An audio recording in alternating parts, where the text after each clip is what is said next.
እግሬ መርገጥ አይችልም ነበር፣ መራመድም አልችልም ነበር።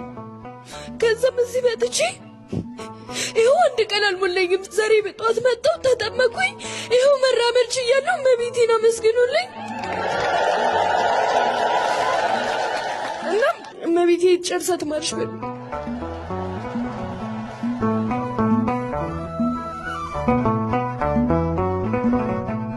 የምትመለከቷት ሕፃን ከወንድሟ ጋር ስትጫወት ድንገት ወድቃ ምላሷን ቆረጠችው።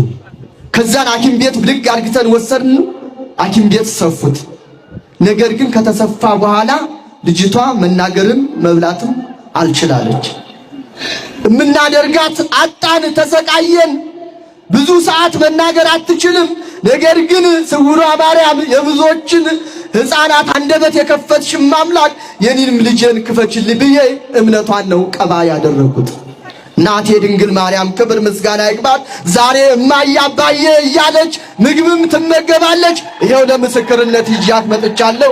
ክብር ለድንግል ማርያም አመስግኑልኝ ትላቸዋለች። እንዴት አደራችሁ? አመስግኑ አመስግኑ። እግዚአብሔር ይመስገን። እግዚአብሔር የተመሰገነ ይሁንልን። አመስግኑለት፣ ከፍ አረጋችሁ አመስግኑ። ከዚህ በፊት ሆስፒታል ተኝቼ በዊልቸር ነበር የሚሄደው። ዊልቸር ላይ ሁኜ ፓላራይዝድ ነበር። ግማሽ አካሌ ፓላራይዝድ ነበር የሆነው። ግማሽ አካሌ ፓላራይዝድ ሆኖ አትድንም አሉኝ ሐኪሞቹ። አመትም ያህል አይድንም። ስለዚህ በዚህ በክራንቹ እቤት ሁን፣ ከዚህ በኋላ አትድንም አሉኝ። ነገር ግን ድንግል ማርያም ይህንን ደረጃ በሶሻል ሚዲያ ነበር ማያት። ይህንን ደረጃ በህልሜ ታየኝ። በህልሜ ሲታየኝ ለንስሐ አባቴ ስነግራቸው በህልም ከታየችህማ ሂድ እሷ ተፈውሳለች ተባለ። የሚገርማችሁ ነገር የመጣሁት ሰኞ ነው። ዛሬ ግን ጸበል ላይ ስጠመቅ ይሄው ዳነ። አይሄድም የተባለ የተንቀጠቀጥኩት የነበረው ዛሬ ይሄው ግሬ ድኖላችኋልና እንኳን ደስ አላችሁ። ይሄው ክራንቹ በግሬ እየሄድኩ ነው። ስውሯ ማርያም ታምረኛ ነች። ለእኔ ደረሰች፣ ለእናንተ ትድረስላችሁ። አመስግኑለት፣ ከፍ አረጋችሁ አመስግኑ። ክብር ለድንግል ማርያም ይሁን። ስውሯ ማርያም ምርኩዝ ሆናው ምርኩዙ አስጥለዋለች። አመስግኑ፣ ከፍ አረጋችሁ አመስግኑ። ክብር ለሷ ይሁን። ታምረ ገቢረ ተአምራት ነው ጎበዝ፣ አመስግኑ። እግዚአብሔር የተመሰገነ ይሁን። ታዲያ እቺ የምትመለከቷት እህታችን ለብዙ ዓመታት ልጅ የለኝም ነበር፣ በልጅ እናፈቅ ነበር። ድንግል ማርያምን መጥቼ ገላን አዘልኩ። ድንግል ማርያም ይሄም በሽታ አለ፣ ልጅም እፈልጋለሁ፣ እባክሽ የተባረከ ልጅ ስጭኝና ከዚህም ከበሽታ ከደም ግፊትና ከስኳርም ነፃ አውጪ፣ አንቺ የሚሳንሽ ነገር የለም፣ ለአንቺ የሚከብድ የለም ብዬ እዚህ መጥቼ እንቤን አብሼ አባቶች ካህናት ሰላም ለኪ ደግመውልኝ ተመለስኩኝ። ዛሬ ያማረ ልጅ ታቅፌ በመካከላችሁ እገኛለሁ። ክብር ለድንግል ማርያም አመስግኑልኝ ትላለች። ለብዙ ጊዜ ሆዴን ታመም ነበረ። እዚህ ቦታ ግን መጥቼ የሚገርማቸው የሰይጣን ስራ አያችሁት። ከሆዳቸው የወጣውን አረልብላችሁ አመስግኑ እግዚአብሔርን። ጸበሉ ስጠጣ እየጠጣው ካለ ወደ ላይ ሲለኝ ይሄው የተለያየ ነገር ክብሪት ምናምን ይሄ ድንጋይ እንደው ዓለምን የሚያስደንቅ ነው። እልል ብላችሁ አመስግኑ እግዚአብሔርን። ለሳቸው የደረሰች አምላክ ለሁላችሁም ትድረስ። እዚህ በምድር ላይ ከባዱ በሽታ ምንድነው? መመና ኤችአይቪ ቫይረስ አይደል? ኤችአይቪ ቫይረስ ታማሚ ነበርኩኝ። ብዙ ችግር አለብኝ። መጀመሪያ የስውሯ ማርያም ጸበል መጥቶልኝ፣ ቀጥሎ ደግሞ መጣውና የስውሯ ማርያም ጸበሉን ቅቤውን የቅቤ እምነቱን ቅባ ቅዱሱን ተጠቀምኩኝ። አሁን ያ የሚያመኝ የነበረው የኤችአይቪ ቫይረስ ቫይረሱ በውስጤ የለም። አሁን ተሽሎኛል፣ ደህና ነኝ ብላችሁ ከፍ አድርጋችሁ አመስግኑልኝ ብለዋል። አመስግኑለት እስቲ ምዕመናን አመስግኑ። ከዚህ የበለጠ በሽታ ከዚህ የበለጠ ችግር የለምና መድኃኒቱ ሆስፒታል ወደ ሆነው ወደ ስውሯ ማርያም መጥቶ ከኤችአይቪ ቫይረስ ዳነ። ይህ ብላቴና የዛሬ 2 ወር ስውሯ ማርያም ይዤው ስመጣ መራመድ አይችልም ነበረ። ስውሯ ማርያም ይህንን ልጅ በእግሩ ራሱን ችሎ እንዲቆም አድርግልኝ ብዬ ለመንኳትኝ። ይኸው ሰማችኝ፣ በእግሩ ቆሞ እንዲሄድ አደረገችልኝ። ከፍ አድርጋችሁ አመስግኑልኝ፣ አመስግኑላት። ክብር ለድንግል ማርያም ይሁን። እግሩን የፈታች እግሩ እንዲራመድ አድርጋ ብርታት የሰጠች አንደበቱ እንደምትፈታልኝ አምናለሁ። ደግሞ ቀጣይ የምመጣው አንደበቱ ተከፍቶ ነው ብላለች። አመስግኑላት።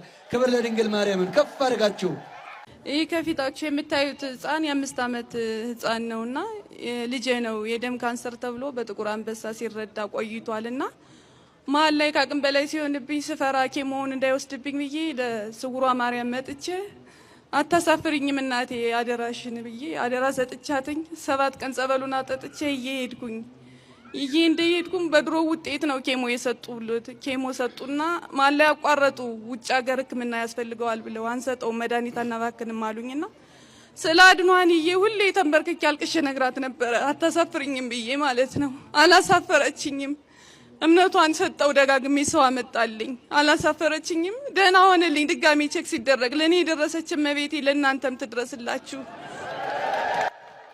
አመስግኑላት፣ ከፍ አረጋችሁ አመስግኑ። ያንሳል፣ ኧረ ያንሳል። እናት ስለሆነች የሆነውን በደንብ አልተናገረችም። የምታዩት ብላቴና የ5 ዓመት ብላቴና ነው። በደም ካንሰር ለረጅም ወራት ሲሰቃይብኝ ነበር። ኬሞ እንዳይወስድ ብዙ ሞከርኩኝ፣ ነገር ግን ማስቆም አልቻልኩኝም። መጥቼ እዚህ ሱባኤ 7 ቀን ተቀምጬ ጸበሏን እምነቷን ተጠቀምኩኝ። 9 ጊዜ ኬሞ ወሰደ። ከዚያ እናቴ ስውራ ማርያም አረ ድረሽልኝ ልጄን ላጣው ነው ብዬ ስዕሏ ፊት ቆሜ ተማጸንኳት። ሄዶ በመጨረሻ ሲመረመር ምንም አይነት በደም ውስጥ ካንሰር የሚባል የለም ተባለ። ከፍ አድርጋችሁ አመስግኑ ብላለች። ክብር ለድንግል ማርያም ይሁን። ይቺ ብላቴና የዛሬ 15 ቀን ስውራ ማርያም መጥቼ ነበረ። ትምህርቴ ላይ ውጤቴ ተበላሽቶ ነበረ። እናቴ ስውራ ማርያም ለሁሉ ትሰሚያለሽ፣ እኔንም ስሚኝ፣ ውጤቴን አስተካክልኝ አልኳትኝ። አሁን ተስተካክሎልኛል። ከፍ አድርጋችሁ አመስግኑልኝ ብላችኋለች። አመስግኑላት። እጅሽን የረገጠውን የሲኦልን እሳት አላሳየውም ብሎ ጌታችን መድኃኒታችን ኢየሱስ ክርስቶስ ቃል ኪዳን የገባባት ምስጢራዊ ገዳም ኪዳነ ምሕረት በስውር የምታጠምቅባት አባታችን አቡነ ተክለ ሃይማኖት የመረጧት ከ3 ዓመት ጀምሮ ፓንክሬተስ፣ ጨጓራ፣ ስኳር ነበረብኝ። ከዛ እናቴ ለሰው ስትጠይቅልኝ ስውሯ ማርያም ሂጂ ተባለችና ከዛ ስውሯ ማርያም ከናቴ ጋር ሄድኩ፣ ጸበል ተጠመቅኩ። አሁን እግዚአብሔር ይመስገን ጤነኛ ነኝ። ድንግል ማርያምን አመስግኑልኝ። እኚህ እናታችን ልጄን አሞብኝ በስቃይ በጭንቅ ያለው ልጄን በወንበር ተሸክመውት ወደ ስውሯ ማርያም አመጡት። እግሩም እጁም ተቆላልፎ መራመድ መቆም መቀመጥ አይችልም። የሚንቀሳቀሰው በሁለት ሰዎች ወንበር ላይ ተቀምጦ ሰዎች ወንበር ይዘውት ነው። እዚህ መጣ። ጸበሏን እምነቷን ተጠቀመ። አሁን ከመጣ 3 ቀኑ ነው። በ3ኛ ቀኑ መራመድ ጀመረ። አራ መስግኖ ብላ ከፍ አድርጋችሁ አመስግኑ። ክብር ለድንግል ማርያም ይሁን። ይቺ የምትመለከቷት እህታችን ሙስሊም ነኝ፣ ለ4 ዓመት ሙሉ በስኳር ህመም ሰቃይ ነበረ። ብዙ ሐኪም ቤት ሄጃለሁ። ዕለት ዕለት መድኃኒት ነው ምቅመው፣ ነገር ግን ምህረት የለኝም ነበረ። ዝናዋን ሰምቼ መጥቼ ስውሯ ማርያም ያመኑትንም አንቺን የሚያምኑትንም እንደዚሁም ደግሞ በሌላ እምነት ያሉትንም እንደምትምሪ ሰምቻለሁ፣ እኔንም ፈውሺ ማርኛ አልኳትኝ። ይኸው ከመጣው 7 ቀኔ ነው። ከስኳር ነፃ ሆኛለሁ። ከፍ አድርጋችሁ አመስግኑልኝ ብላለች። አመስግኑ። እሷን የሰማችሁ ሁላችሁንም ትስማ።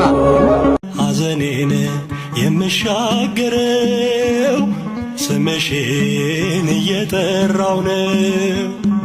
አገኘው ደስታ ሰላም ጠርቼሽ ብዬ ማርያም የልቤ ዜማ ነሽና ሰላም ነው ያንቺ ምስጋና ሞገሴ ነው ስምሽ ለኔ። ይሄ የምትመለከቱት ወጣት አይኑ ሙሉ ለሙሉ ያይም ነበር። እናታችን ድንግል ማርያም ክብር ምስጋና ይግባት። ብዙ ዓመታት ስሰቃይ ቀኑ ጨለማ ሆኖብኝ ስንከራተት ነው የኖርኩት። በ27 መጣው። ይሄው ዛሬ ፈውሳይ ለምስክርነት አብቅታኛለች። ክብር ለድንግል ማርያም። ከፍ አድርጋችሁ አመስግኑልኝ ይላችኋል። ስውሯ ማርያም መምጣት ከጀመርኩኝ 2 ዓመቴ ነው። ያላገኘሁት ሰላም የለም። እዚህ በመምጣት ያላገኘሁት ነገር የለም። ዘንድሮ ጾመ ፍልሰታን ስውሯ ማርያም መታችሁ ሱባኤ እንድትይዙ ጥሪ እናቀርብላችኋለን። ሁላችንም እንገኛለን፣ እንዳትቀሩ። በጣም ትልቅ ገዳም ነው። እንደምናውቀው ብዙ ሰው እየዳነ ነው። እናንተ መታችሁ ድህነትን አገኙላለሁ። መልካም ጾም። በህይወታችሁ የተጨነቃችሁ ግራ የተጋባችሁ ሰዎች ካላችሁ ያው እግዚአብሔርን ነው የምላችሁ፣ እመኑኝና ስውሯ ማርያም ገዳም ሂዱ። አልቅሳችሁ የውስጣችሁን የልባችሁን ዝርግፍ አድርጋችሁ ነግራችኋት ነው እሷ ሳትውል ሳታድር የተጨነቃችሁበትን ነገር ሁሉ ፍንቅልቅል አድርጋ ታጠፋላችኋለች። የምሬን ነው የምላችሁ፣ እመኑኝ። ዛሬ እኔ የመጣሁት እናቴ እመቤቴ ስውሯ ማርያም ያረገችልኝን ድንቅ ነገር ለመመስከር ነው። ምክንያቱም እመቤቴ ካደረግሽልኝ ለልጆችሽ እመሰክርልሻለሁ፣ በአካልም መጥቼ ደጅሽ ላይ መጥቼ እመሰክራለሁ። በተጨማሪም ደግሞ ሶሻል ሚዲያ ላይ ቪዲዮ ሰርቼ ያረግሽልኝ ነገር እናገራለሁኝ ብዬ ቃል ገብቼላት ነበርና ዛሬ የመጣሁት ኦልሬዲ በአካል ሄጃለሁኝ። የቀረኝ በሶሻል ሚዲያ ነው። ዛሬ እሱን ለመናገር ለእናንተ ለመመስከር ነው የመጣሁት። እስከ መጨረሻው አዳምጦት ይጠቅማቸዋል። እኔ ስውሯ ማርያም ገዳም የሄድኩት ጥቅምት 10 ነበርና መጀመሪያ ሰዎች ሲያወሩ ሰምቼ ነው የሄድኩት። መጀመሪያ የሰማው ስለ ስውሯ ማርያም ከሰዎች ነበርና ስውሯ ማርያም ገዳም ተሂዶ ምንም የማይመለስ ጸሎት የለም ምናምን ይላሉና እዚህም ሆኜ ብጸልይ እኮ ያው ነው የሚል እምነት ነበር የነበረኝ። ኦፍ ኮርስ እዚህም ቢሆናችሁ ብጸልዩ ይሰማል። ነገር ግን የስውሯ ማርያም እኔ ይለያል። በቃ ሂዱ፣ የተጨነቃችሁ ሰዎች ሂዱ ነው የምላችሁ እውነት። ከዛ ሶሻል ሚዲያ ላይ ደግሞ በጣም በተደጋጋሚ ስውሯ ማርያም እንዲያርጋልኝ፣ ስውሯ ማርያም ደርሳልኝ እንዲያድናኝ፣ ከተጨነኩበት ነገር አውጥታኝ ምናምን ብለው በጣም ብዙ ሰዎች ቪዲዮ ተቀርጸው ሲለቀቁ ይመጣልኛል። በቃ ስክሮል ሳረግ ስውሯ ማርያም ነው የሚመጣው እስኪገርመኝ ድረስ ማለት ነውና ፋይናሊ ለምን አልሄድም? በቃ እናቴ እመቤቴ ይኸውላ ቪዲዮ እያመጣሽብኝ ያለሽ ለደጅሽ ስለጠራሽኝ ስለፈቀድሽልኝ ነውና መምጣት አለብኝ ብዬ ለቤትሽ ለደጅሽ አውቂኝ ብዬ ጠየኳትና በሰዓቱ በህይወቴ እንዲህ ነው የማልላችሁ በጣም የተጨነኩበት እንዴት አድርጌ ከዛ ፈተና እንዴት አድርጌ እንደምወጣ እንዴት አድርጌ ያንን ችግር እንደምፈታው በጣም ግራ የተጋባሁበት በጣም የተጨነኩበት ይሄ በቃ ነፍሴ ልትወጣ የደረሰችበት አይነት ሲቹዌሽን ላይ ነበርኩኝና እግዚአብሔርን ነው የምላችሁ። የሚታየኝ ከፎቅ ላይ ወድቆ መፈጥፈጥ ነው። የሚታየኝ የሚበር መኪና ውስጥ ገብቶ መገጨት ነው። ዳት ማች አይመስልም። ሶሻል ሚዲያ ላይ ስንወጣ ምናምን ቢሃይንድ ዘ ሲን ይሄ ከኋላችን የሚያስጨንቀን ነገር ያለ አይመስልም እንጂ ያው እግዚአብሔርን ነው የምላችሁ በቃ የሚታየኝ ሞት ብቻ ነበር በዛ ችግር ምክንያት ማለት ነውና እመቤቴ ይሄ ነገር ማስተካከል ላንቺ ምንም አይሳንሽም። ማስተካከል የምትችይ ከሆነ አስተካክሊ። አይ ፍቃዴ አይደለም እንድስተካከል አልፈልግም የምትይ ከሆነ ደግሞ ይሄ ነገር ከህይወቴ አውጪልኝ ላይክ እስከ መጨረሻው አውጪልኝ ብዬ ጥቅምት 10 ነበር ሄጄ ቤቷ ደጇ አልቅሼ ለመንኳት ማለት ነውና እሱ ብቻ አይደለም እንደምታውቁት እኔ ብቻ የመኖር ከጀመርኩኝ ኦልሞስት 2 ዓመት ከ2 ወር አካባቢ ሆኖኛልና መሀል ላይ ስራ ጀምሬ ነበር። ሎቲስ ክሎዜት የሚባል የአበሻ ልብስ ምናምን ብዬ አውርቻችኋለሁኝ ከዚህ በፊትም ላይክ ካያችሁት አላውቅም። የዛኔ ከከሰርኩኝ በኋላ በቃ የምኖረው ኑሮ እንዲህ ነው የምላችሁ አይደለም። በቃ የሰርቫይቫል ነው። አንዳንዴ መብላት የማልችልበት ጊዜ ነበር። በተለይ ደግሞ ከቤተሰብ ራሴን እችላለሁ ብላችሁ ከወጣችሁ በኋላ ወደ ቤተሰብ መመለስ በጣም ይከብዳችኋልና ሰርቫይቭ ማድረግ በጣም አቅቶኝ ነበረ። ቤት ኪራይ እየከፈልኩኝ ትምህርት ቤቴን እየከፈልኩኝ እየበላሁኝ እየጠጣሁኝ መኖር ለእኔ በጣም ከብዶኝ ነበርና እመብራን እኔ ልስረቅ አላልኩም፣ ልስራ ነው ያልኩት። ስለዚህ አስራት በኩራቴን የማወጣበትን ስራ ስጪኝ፣ በቃ የራሴ የሆነ ስራ ስጪኝ። ከዛ ደግሞ ታውቃላችሁ ይሄ 3ኛ ቤቴ ነው እና 2ኛ ላይ የነበርኩበት ቤት በቃ ለምን እንደሆነ አላውቅም መቃብር ነው የሚመስለኝ። በቃ እዛ ቤት ላለመግባት የማደርገው ጥረት በቻልኩት አቅም ወይ ቤተሰብ ጋር አድራለሁ ወይ የሆነ ቦታ አድራለሁኝ እና በጣም የሚያስጠላኝ ብቻ ቤቴና 2ኛው ቤቴ የሆነ በቃ ስገባ በጣም የሆነ ጭንቅ ይለኛል እና እመቤቴ በቃ ልቤ እርፍ የሚልበትን ቤት ደስ ብሎኝ ገብቼ የምኖርበትን የማድርበትን ቤት ስጪኝ ብያት ነበርና እሱ ብቻ አይደለም በጣም ብዙ ነገሮችን ነበር የጠየኳት። እኔ አክቹሊ ጥቂት ነው የጠየኳት እሷ ካረገችልኝ ነገር አንፃር ጥቂቱን ነበር የጠየኳት። ከዛ እሑድ ጥቅምት 10 ደርሼ አልቅሼ ለምኛት ካደረግሽልኝ ለልጆችሽ እመሰክርልሻለሁ እነግርልሻለሁ በሶሻል ሚዲያም በቤትሽም ደጅሽ መጥቼ እነግርልሻለሁ ብያት ወደ ቤቴ ተመለስኩኝ ማለት ነው። ከዛ ቤት እየፈለኩኝ ነበር ከሜዲ በፊትና እሑድ ተመልሼ ሰኞ ደወለልኝ ጓደኛዬ። እሱ ነበር ያፈላለገልኝ የነበረው በደላላ። ከዛ አንድ ቤት ተገኝቶልሻል ምናምን አለኝ። እሺ ብዬ መጣሁኝ። ይሄ ቤት ማለት ነው አሁን እየኖርኩ ያለሁበትን ቤት ሰኞ መጥቼ ቀብድ ከፈልኩኝ። ከዛ እዚህኛው ቤት ገባሁኝ ወዲያው ገባሁኝ ማለት ነው። አንዱ ትልቁ ነገር ይሄ ነው። ቀላል ሊመስላችሁ ይችላል እናንተ ግን የምትኖሩበት ቤት ደስ ብሏችሁ የማትኖሩበት ከሆነ በጣም ዲፕሬስድ ያደርጋችኋል፣ ውስጣችሁን ሰላም ይነሳችኋል። አንድ ትልቁ እሱ ነው። ሌላ ደግሞ ቅድም ያልኳችሁ እንዲህ ነው ብዬ መግለጽ የማልችለው የተጨነኩበት ችግር ነበር ብያችሁ ነበርና ጥቅምት 10 እሑድ ተመልሼ በሳምንቱ ቅዳሜ ነው ያንን ነገር ከህይወቴ እስከ መጨረሻው ለአንዴና ለመጨረሻ ጊዜ ከህይወቴ ገላገለችበት ጊዜ ያቀን ነበርና ኦልሞስት 6 ቀን ነው የፈጀባት ጸሎቴን ስትሰማኝ ከሁሉም ከቤቱም ከስራውም ከምናምኑም በላይ የእውነቴን ነው የምላችሁ በጣም ያስጨነቀኝ ነገር እሱ ነበርና እኔ ባካበርኩት ልክ ሳይሆን እሷ ነገሮችን ቅድል አድርጋ ውስጤን በሰላም ሞልታ ቤቴን በሰላም ሞልታ ከዛ ነገር ላይክ በ6 ቀን ውስጥ ገላገለችኝ ማለት ነው። ከዛ ደግሞ እንዳልኳችሁ ከኪሳራዬ በኋላ በጣም በስራ በማጣት እሰራለሁኝ እኮ ግን ከእጅ ወደ አፍ ነው። አንዳንዴ ቤክራይን ከመክፈል አቅቶኝ ሰዎች የሚከፍሉልኝ ጊዜ ነበረ አስታውሳለሁኝ። ሰው አዋጥቶ ብር ሲከፍልልኝ አስታውሳለሁኝና እመቤቴ የሰው እጅ አታሳይኝ ራሴን የምችልበትን ያንቺን አስራት በኩራትሽን የማወጣበትን ስራ ስጪኝ ብዬ ለመንኳት። እንደምታውቁት የኢፖክሲ ስራዬን እዚህ ጋር አስቀምጥላችኋለሁ የማታውቁ ሰዎች ካላችሁ። በመጣሁኝ እዚህ ቤት በገባሁኝ በስንት ጊዜው ነው ኦልሞስት በቃ እዚህ ቤት ሲጀመር የገባሁት ለኢፖክሲ ስራውም ጭምር ስለነበረ መቤቴ ባላሰብኩትና ባልጠበኩት መንገድ ስራዬን ባርካ ኦርደር በኦርደር አድርጋኝ ሶሻል ሚዲያዬ ሲሄድ የዛኔ 50 ምናምን ሺህ ፎሎወር ነበር። አሁን ገብታችሁ ማየት ትችላላችሁ። ኦልሞስት 200 ሺህ ፎሎወር ልገባ ነው። ከዛ ፎሎወር በጨመረ ቁጥር ደግሞ የተለያዩ ፕሮሞሽን ስራዎች መምጣት ጀመሩ። ከአንድም 2-3 ድርጅቶች ጋር ፕሮሞሽን መስራት ጀመርኩኝ ማለት ነው። እና እመቤቴ ለኔ ያደረገችው በጣም ብዙ ነው። እንደዛ የሰው እጅ ሳይ የነበርኩኝ ሰው ከእጅ ወደ አፍ የሆነ ህይወት ስኖር የነበርኩኝ ሰው በስራዬ ባረከችኝ።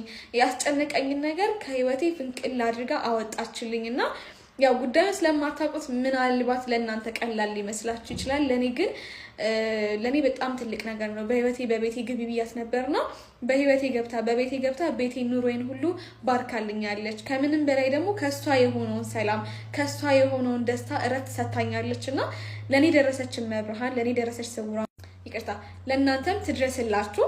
ለኔ ደረሰች ለእናንተም ትድረስላችሁ። የምሬ ነው የምላችሁ። አልቅሳችሁ ለምኗ ታደርግላችኋለች። ከዛ ደግሞ ማለት ነው ሌላ ደግሞ በመሀል ስራ ቢዚ ሲሆን ተመላላሽ አንድ የምታግዘኝ ቤት ውስጥ ምግብ ምናምን ታብስልልኝ ልጅ ነበረች እና ከስውራ ማርያም ያመጣሁት የቅቤ እምነት ነበርና ጨጓራዬን ያመኝ ስለነበር አንድ ቀን ሁሌ ወስዳለሁ እያልኩኝ ካመጣሁት በኋላ ፍሪጅ ውስጥ ረጅም ጊዜ አስቀምጬው ተጠቅሜው አላውቅም። እዛ የሆነ ቀን እሷም እዚሁ ምግብ እየሰራች ከመብላቴ በፊት ቆይ እምነት ቅቤውን ልዋጥበት ብዬ ቅቤውን ዋጥኩኝ ማለት ነው።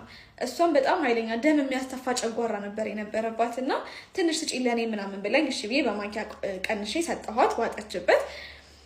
ከዛ በኋላ እንደዛ ደም የሚያስተፋት ቡና አለች ስትነግረኝ፣ ቡና አንድ ሲኒ ላይክ ፉት ማለት አትችልም። ትንሽ ከጠጣች ጨጓራዋን በጣም ያማታል፣ ደም ያስተፋታል ምናምን እና አሁን ላይ ግን በቀን 5-6 ሲኒ እንኳን ብጠጣ ምንም እያመማት አይደለም ብላ እኔ መሄድ አለብኝ ሄጂ ደጇ እመሰክራለሁኝ አለችኝ ማለት ነውና ሂጂ መስክሪ፣ ምክንያቱም የተደረገለት ሰው ሄዶ መመስከር አለበት ግዴታ ብዬ ስለማምን ነውና ሂጂ መስክሪ ብዬ እሷም እንደዚሁ ከጨጓራ በሽታ ድናለች።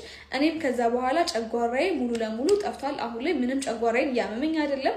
እስከ 9 ሰዓት እየቆየሁበት እንኳን ምንም እየተሰማኝ አይደለምና እመቤቴ ወላዲተ አምላክ ስውሯ ማርያም እናቴ ለኔ ደረሰች ለእናንተም ትድረስላችሁ። ለሁላችሁም በየቤታችሁ በየጓዳችሁ እሷ ትግባላችሁ። አመሰግናለሁኝ።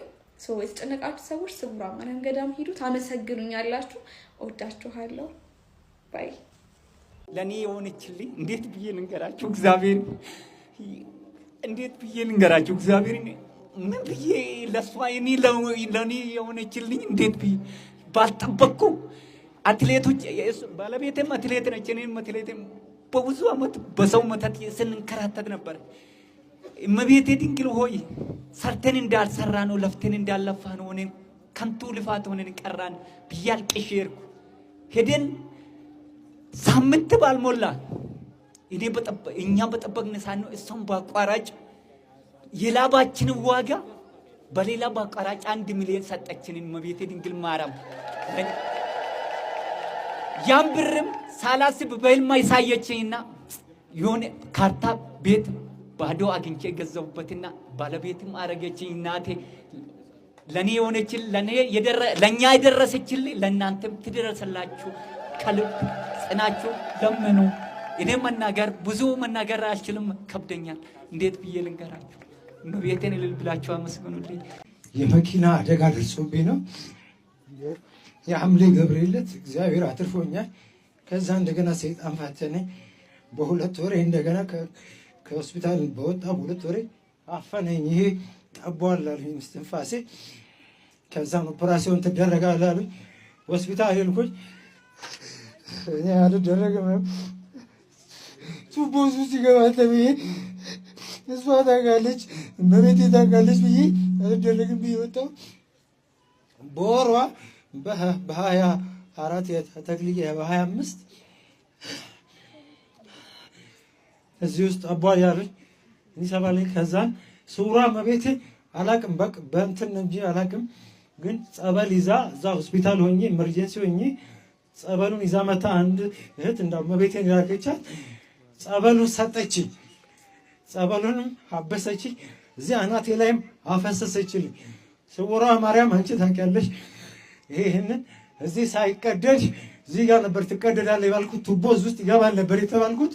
ቱቦ እዚህ ውስጥ ሳይገባ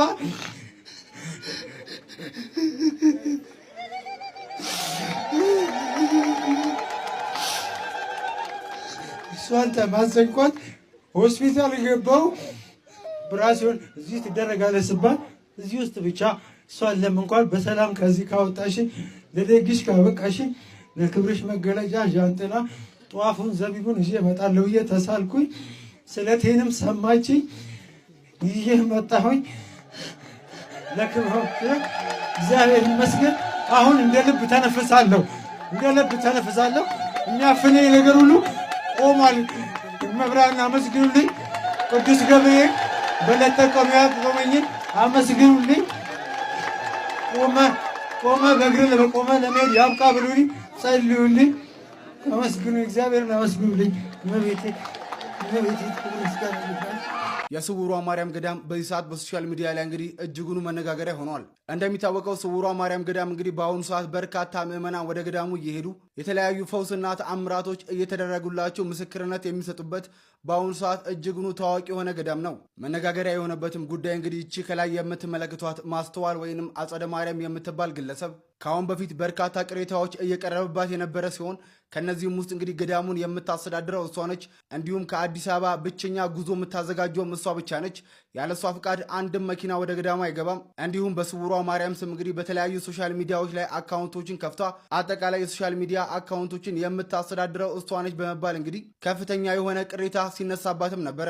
እናም እቺ በብዙ ነገር ስትታማ የነበረው አጸደ ማርያም የተባለችው ግለሰብ በርካታ ገንዘብ በጥሬ ይዛ ስትንቀሳቀስ ተይዛ እንግዲህ በሸገር ሲቲ ጣፎ ፖሊስ ጣቢያ ታስራ እንደሚገኝ ተሰምቷል። በዚህም ምክንያት እንግዲህ የስውሯ ማርያምና የዚህ ግለሰብ ጉዳይ እንግዲህ በአሁኑ ሰዓት በሶሻል ሚዲያ ላይ በርካቶች እየተነጋገሩበትና የተለያየ አይነት ሀሳቦችን እየሰጡበት ይገኛሉ። ስለዚህ ጉዳይ እናንተስ ምን ሀሳብ አላችሁ? ሀሳባችሁን ኮሜንት ላይ ጻፉልን። ፎሎ ማድረግ እንዳይረሳ።